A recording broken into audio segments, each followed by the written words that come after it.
Welcome to the Airgun Show, a fortnightly programme for airgun shooters. In this week's test, I'll be putting the Daystate Huntsman Regal through its paces. But first, it's down to the farmyard to thin out an infestation of feral pigeons and collared doves.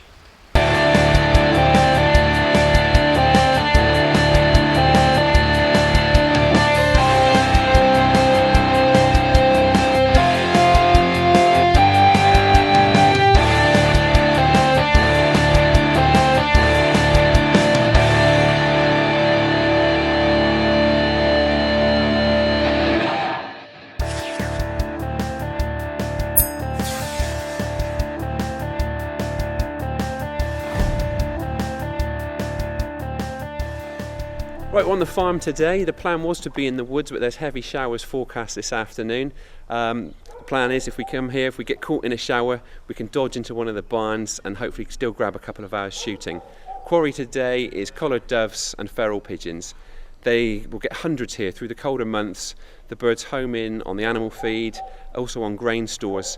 Now the problems that's causing to the farmer is not just the lost feed, but also the fact that these birds are fouling in the feed and also in the animals' drinkers, so they're posing a disease risk too. We'll get cracking and hopefully thin a few out.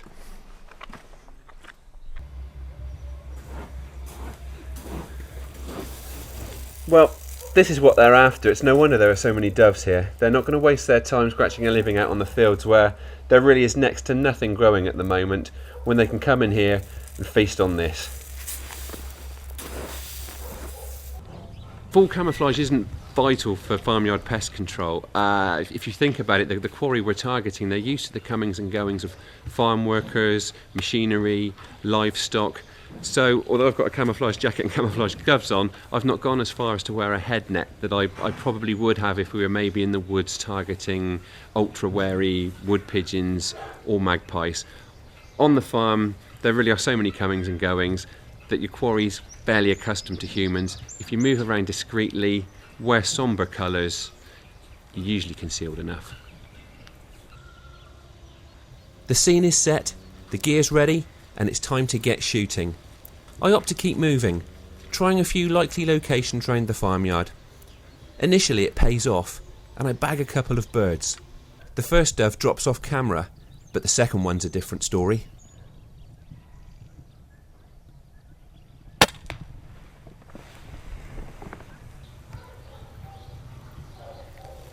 We've had a couple of birds, but it spooked the rest of the flock and put them on edge. So rather than roving around the farm, I've settled in here. Great thing about farmyards is that discreet hiding places often come ready-made. So I'll wait it out and hopefully bag a couple more as they drift back in. With the birds getting wary, the shooting goes quiet, and I can take a moment to reflect on farmyard stalking tactics. A useful tip for anybody controlling pests around the farm, if you're right-handed like me, is to move around farm buildings in an anti-clockwise direction. I'd like to use buildings to creep and stalk behind and keep me concealed as I approach quarry. Now if I move around in that direction, as I drift out from behind a building, the gun's in my right shoulder and I don't have to move all the way out, exposing myself and being spotted to get the shot. It means I can take leaning shots very discreetly. If you're left-handed, you just reverse it, move around in a clockwise direction, works exactly the same. I decide it's time to move on again and reload the Air Arms S510 ready for action before breaking cover. There aren't as many doves flighting as I'd hoped, so I head over to some large stock units where the birds have taken up residence.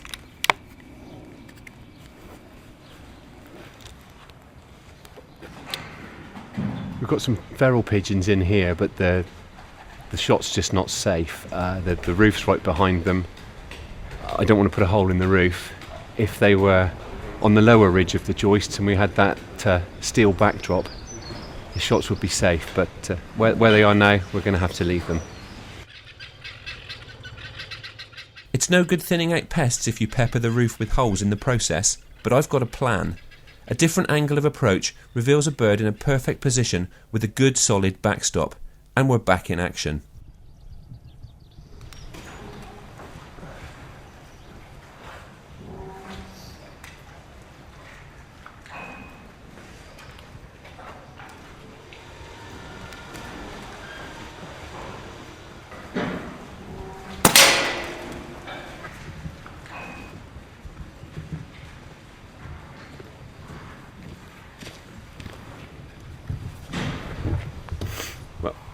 That one was a perfect headshot. They come down flapping a bit when they're hitting the head, but it's a nervous reaction. As you can see, that one's very cleanly dispatched. That's how you want them to come down.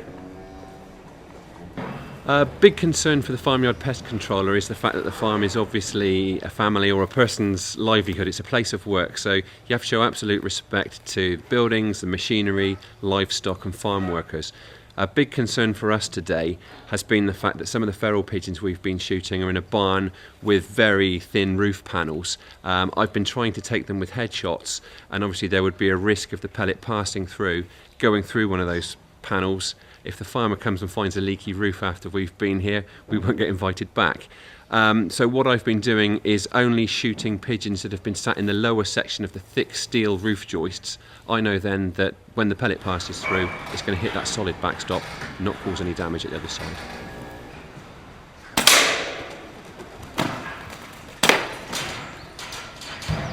Pleasingly, I managed to get a couple more before wrapping up. It's been another slow but steady outing with the airgun, with a modest bag of birds making a welcome contribution to the farm's ongoing pest control plan. A good job done. Well, that went really well. We had a few collared doves and a few feral pigeons. Didn't manage to pick them all up, but what is interesting is one of them that we shot was a young bird, and it goes to show that these pigeons are breeding throughout the year. We're just coming out of winter and there are already young ones about, which shows what a pest they can be. Farmer's going to be well pleased that we've managed to thin them out a bit, but there's still a lot left, and with it being pest control, we need to keep on top of that. I'll be back again, but that's enough for today. It's getting cold now, I'm off for a cup of tea.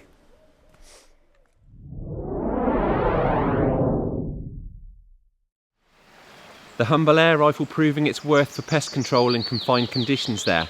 And now, over to the Airgun Show news. This is the Airgun Show news. There was success for airgunners in the European elections, after most of UK's new MEPs pledged their support for shooting. When contacted by shooters, 39 MEPs said they supported shooting, while just 3 said they opposed it. This comes after Basque set up a dedicated website to help shooters make their views known. Basque's Christopher Grafias said there would be a similar site for the general elections in 2015. Some good news has emerged from British airgun maker Brocock.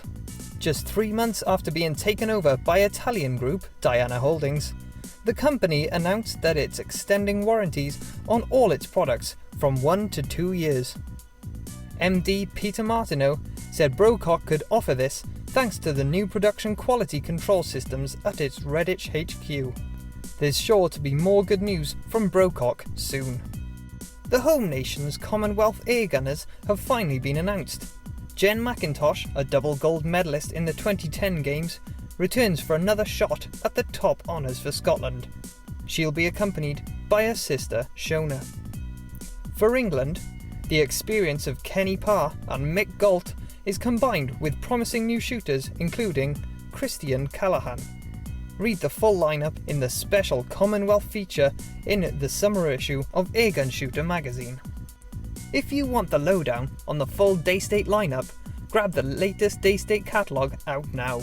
The summer 2014 edition of the company's brochure can be downloaded for free from daystate.com, or you can send Daystate an SAE for a hard copy. Inside are details of the entire Daystate range, including Airgun of the Year winning rifles, as well as pellets and accessories. And finally, shooting got parliamentary support as part of National Shooting Week.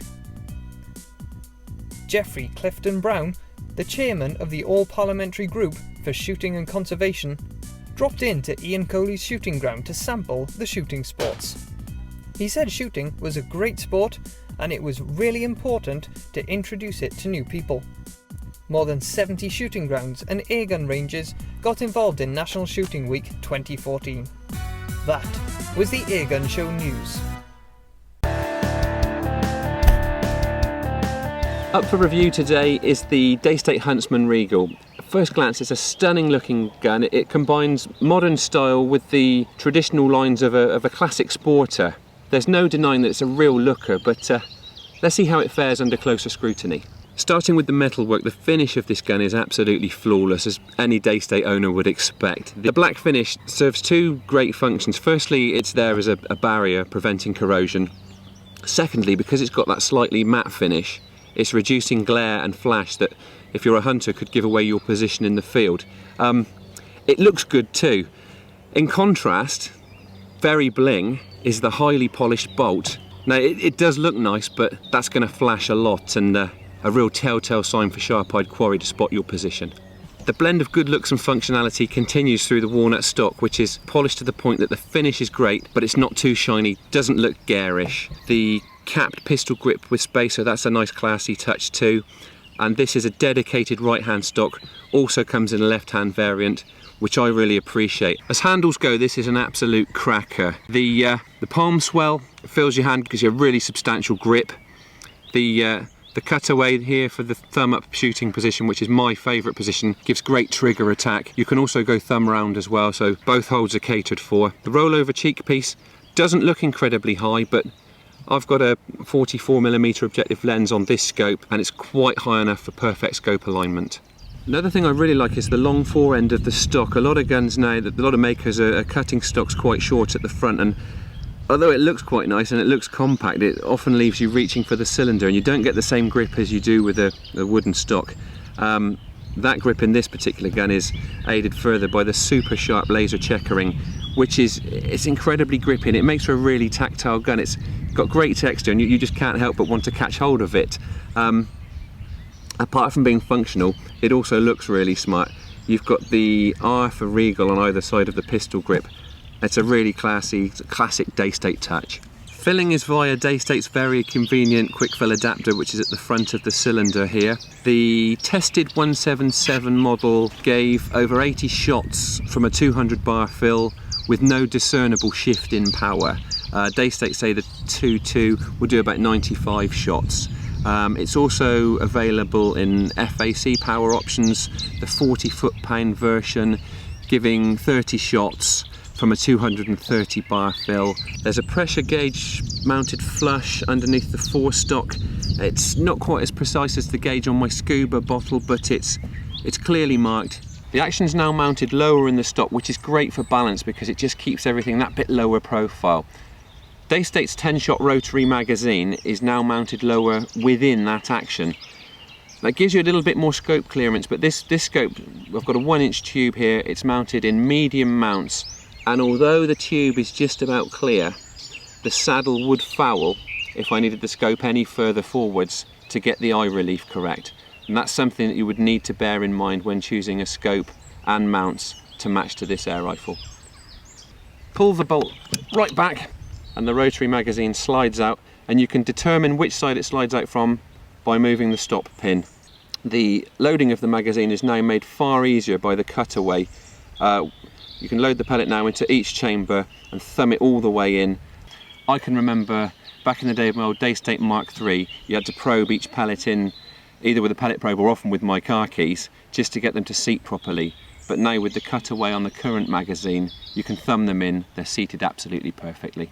Each chamber of the magazine has a positive stop, so you're not fighting against the tension of the spring as you load it, and that also makes loading a lot easier.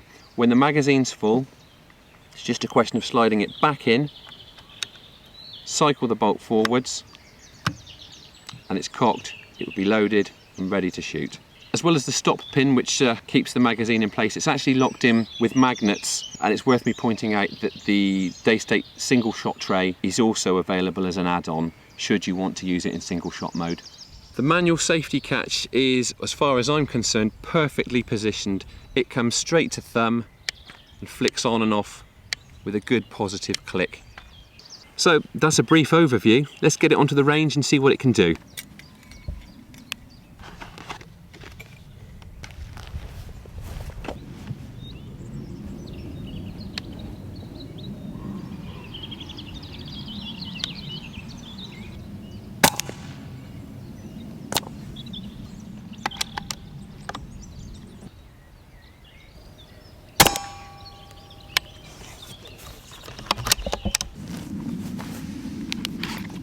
Well, that's a cracking 5-shot group. I'm well pleased with that. There was a very slight left to right breeze which has pushed it fractionally off of centre, but the dot in the middle of that target card is about 10mm across, and the group is significantly smaller than that. I'm well pleased with that, and it's certainly more down to the gun than down to me. Great group.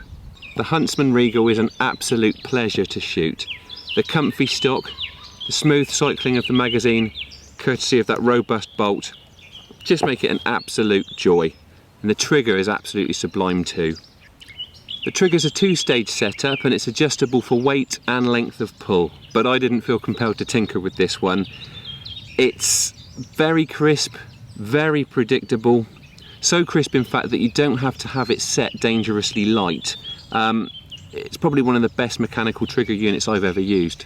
The trigger, although it's flat from left to right, it's actually got quite a sweep. It's quite a curved drop. As a shooter who prefers a flat trigger blade, I'm surprised how well I actually got on with it. It's very comfortable in the finger. As I said earlier, fantastic for prediction. It's a very crisp trigger. The breaking point is very easy to predict, and also that curve really suits the sporting lines of this gun. Whether you're a hunter or a target shooter, it all boils down to accuracy, and you really can't fault this gun when it comes to accuracy. That comes courtesy of the match grade Walther barrel and the consistency and efficiency of the Harper patent slingshot valve that's incorporated within the action of this gun. There is a deflecting baffle at the business end of the barrel shroud, and that does hush down muzzle blast, but if you pop off the cap, it's also threaded for the typical 1/2-inch UNF thread, so you can fit a silencer. Daystate's reflex silencer would certainly hush it down that much more, and hunters, myself included, I think would want to opt for that. The Daystate Huntsman Regal is much more than just a looker. It handles brilliantly and shoots incredibly accurately. At 2.7 kilos unscoped, it's also quite a lightweight. It's the kind of gun that most shooters are going to be able to manage. The suggested retail price is £808, so it's far from cheap, but I think even at that price it still represents great value for money, and it's certainly an air gun that I reckon anybody should feel proud to own.